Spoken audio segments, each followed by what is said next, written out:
कासगंज गांव में एक कुबड़ा बूढ़ा जंगल के बीचों बीच एक झोपड़ी बनाकर रहा करता था। बूढ़ा रात के समय ही अपनी झोपड़ी से बाहर निकला करता था। रात के अंधेरे में उसकी झोपड़ी में तेज रोशनी हो जाया करती थी, जिससे गांव वाले बहुत डरा करते थे। उनका मानना था कि वो कुबड़ा कोई साधारण बूढ़ा नहीं है, वो जरूर कोई मायावी है जो गांव के जंगल में रह रहा है। एक दिन गांव का एक युवक जिसका नाम गबरू था, वो अपने हाथ में कुछ लकड़ियां लेकर जंगल के रास्ते से आ रहा था कि तभी उसे किसी के रोने की आवाज सुनाई दी। अरे कोई बचाओ मुझे, अरे यहाँ से बाहर निकालो मुझे, अरे बचाओ मुझे, बचाओ। अरे भाई, न जाने ये किसकी आवाज है जो सहायता के लिए पुकार रही है, न जाने कौन है भाई। वो थोड़ा दूर चला, तभी उसे उस मायावी बूढ़े की झोपड़ी दिखाई दी, जिसके अंदर से आवाजें आ रही थीं। जैसे ही गबरू उस झोपड़ी के पास पहुंचा और अंदर झोपड़ी में जाने लगा, तभी वहाँ वो मायावी बूढ़ा आ गया। मेरी झोपड़ी में कहाँ जा रहे हो नादान इंसान? क्या जानते नहीं वो मेरी झोपड़ी है? उसमें कोई भी गांव वाला नहीं जा सकता है। क्या तुम जानते नहीं हो? ऐसे डरावने बूढ़े को देखकर गबरू डर जाता है। नहीं नहीं बूढ़े बाबा, मैं आपकी झोपड़ी में नहीं जा रहा था। मैं तो इस जंगल में कुछ लकड़ियां लेने आया था, लेकिन फिर किसी के रोने की आवाज सुनी तो इधर आ गया। नहीं नहीं, मैं जाता हूँ यहाँ से। हाँ, जाता हूँ। जिसके बाद गबरू वहाँ से दुम दबाकर भाग निकलता है और गांव पहुँचता है और गांव वालों को अपनी आप बीती सुनाता है।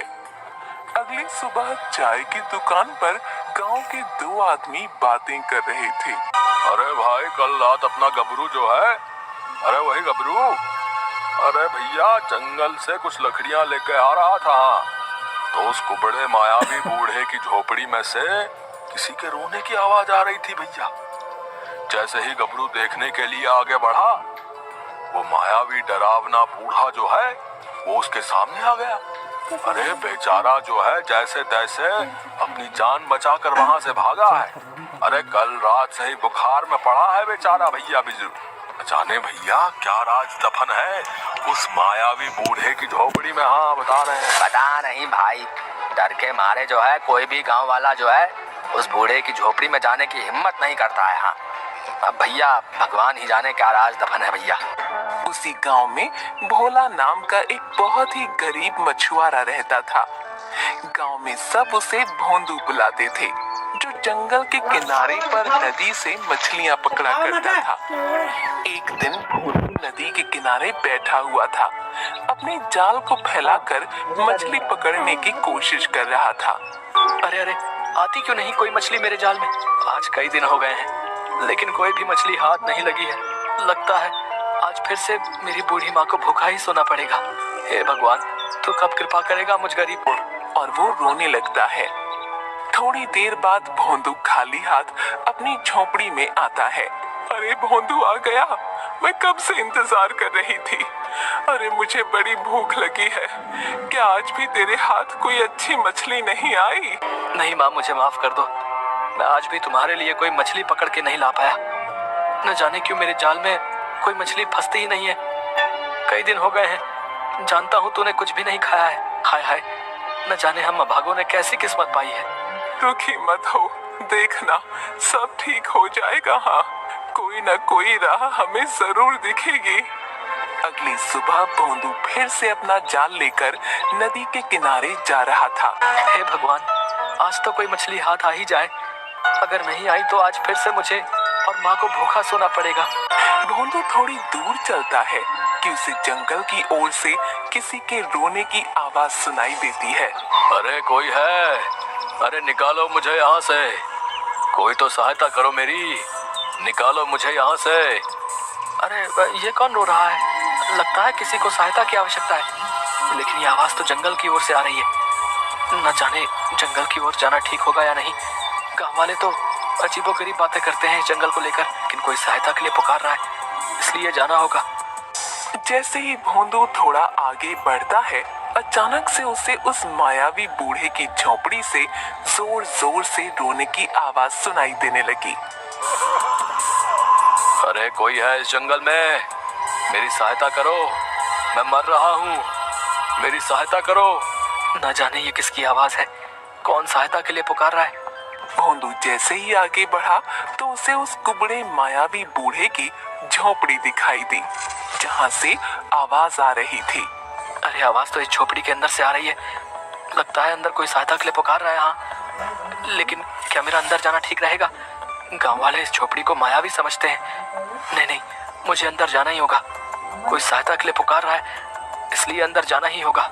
ये बात वो झोपड़ी के अंदर जाता है, तभी भोंदू देखता है कि एक बकरी पिंजरे में बंद होती है, जो कि एक इंसान की आवाज में आवाजें दे रही थी। अरे कोई है इस जंगल में, मेरी सहायता करो, मैं मर रहा हूँ, मेरी सहायता करो। उस पिंजरे के अंदर बकरी को देखकर भोंदू हैरान हो जाता है। अरे तुम बकरी हो, लेकिन इंसान की आवाज में कैसे बात कर रही हो? मुझे उस मायावी बूढ़े ने बकरी बना दिया है। मैं एक तपस्वी ब्राह्मण हूँ जो इस जंगल में तपस्या करने के उद्देश्य से आया था और यहाँ उस मायावी की झोपड़ी में आ गया। इस झोपड़ी में बैठकर तपस्या करने लगा कि तभी वो मायावी बूढ़ा यहाँ आ गया और मुझे अपनी झोपड़ी में देखकर क्रोध से भर गया। उसने मुझे अपनी मायावी शक्ति से बकरी बनाकर इस पिंजरे में कैद कर दिया। तपस्वी ब्राह्मण, लेकिन वो मायावी बूढ़ा है कौन? क्यों इस जंगल में सबसे छुपकर रहता है? और क्या अब तुम अपने असली रूप में कभी नहीं आ पाओगे? वो मायावी बूढ़ा बहुत ही खूंखार है। उसके पास अनेक मायावी शक्तियां हैं जो कई सालों से एक खजाने की तलाश में है। उसके पास एक नायाब पत्थर का टुकड़ा है, वो बहुत ही चमकदार है, जो उसे उस खजाने का रास्ता बताएगा। वो खजाना यहीं इस झोपड़ी में दफन है, लेकिन वो तभी सामने आएगा जब वो दो नायाब पत्थर आपस में मिल जाएंगे। उस नायाब पत्थर के दो टुकड़े हैं, लेकिन मायावी बूढ़े के पास सिर्फ एक ही टुकड़ा है, जिसे वो रोज रात को बाहर निकालता है ताकि वो उसका दूसरा टुकड़ा ढूंढ सके। इसलिए रोज रात को उस नायाब पत्थर के टुकड़े के कारण इस झोपड़ी में तेज रोशनी हो जाती है। लेकिन उस नायाब पत्थर का दूसरा टुकड़ा कहाँ पर है? और क्या तुम अपने असली रूप में नहीं आ सकोगे? और मैं तुम्हारी सहायता कैसे कर सकता हूँ भला? तुम्हें जंगल से कमल के सफेद पुष्प लाने होंगे। उन पुष्पों को खाकर मैं अपने असली रूप में आ जाऊंगा।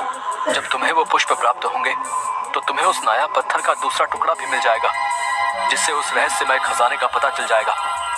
लेकिन ये सब तुम्हें उस मायावी बूढ़े की नजरों से बचकर करना होगा। वो अभी अपनी झोपड़ी में आता ही होगा। तुम जल्दी जाओ यहाँ से। हाँ, मैं अभी तुम्हारे लिए कमल के सफेद पुष्प लेकर आता हूँ। जिसके बाद भोंदू सफेद पुष्प लेने जंगल जाता है और एक नदी किनारे सफेद कमल के पुष्प देखता है। लेकिन जैसे ही वो पुष्प लेने के लिए हाथ बढ़ाता है, वो कमल के पुष्प गायब हो जाते हैं। भोंदू ये देखकर हैरान हो जाता है। वो जब भी अपना हाथ पुष्प की ओर बढ़ाता, वो गायब हो जाते। न जाने क्यों ये पुष्प मेरे हाथ लगाते ही गायब हो रहे हैं। हे भगवान, अब तुम ही कोई राह दिखाओ, मेरी तो कुछ समझ में नहीं आ रहा है। तभी भोंदू के पास एक नदी से एक कछुआ बाहर आता है। तुम जो कोई भी हो, ये चमकदार कमल के पुष्प तुम्हें ऐसे प्राप्त नहीं होंगे। इसके लिए तुम्हें अपनी कोई एक वस्तु जो तुम्हें सबसे प्रिय हो और तुम्हारे लिए जरूरी हो, इस नदी में डाल देनी होगी, तभी ये पुष्प तुम्हें हासिल हो पाएंगे। मेरे पास तो ऐसा कुछ भी नहीं है। मैं तो एक गरीब मछुआरा हूँ जो मछलियाँ पकड़कर ही अपना गुजर बसर करता है। मेरे पास तो इस मछली के जाल के सिवा और कुछ भी नहीं है, और ये मुझे सबसे प्यारा भी है। ये ना हो तो मैं मछलियाँ पकड़ ही ना पाऊँ। हाँ, मैं इसे ही नदी में डाल देता हूँ। जिसके बाद भोंदू अपना जाल उस नदी में डाल देता है। जिसके बाद वो कमल के चमकदार पुष्प फिर से दिखाई देते हैं।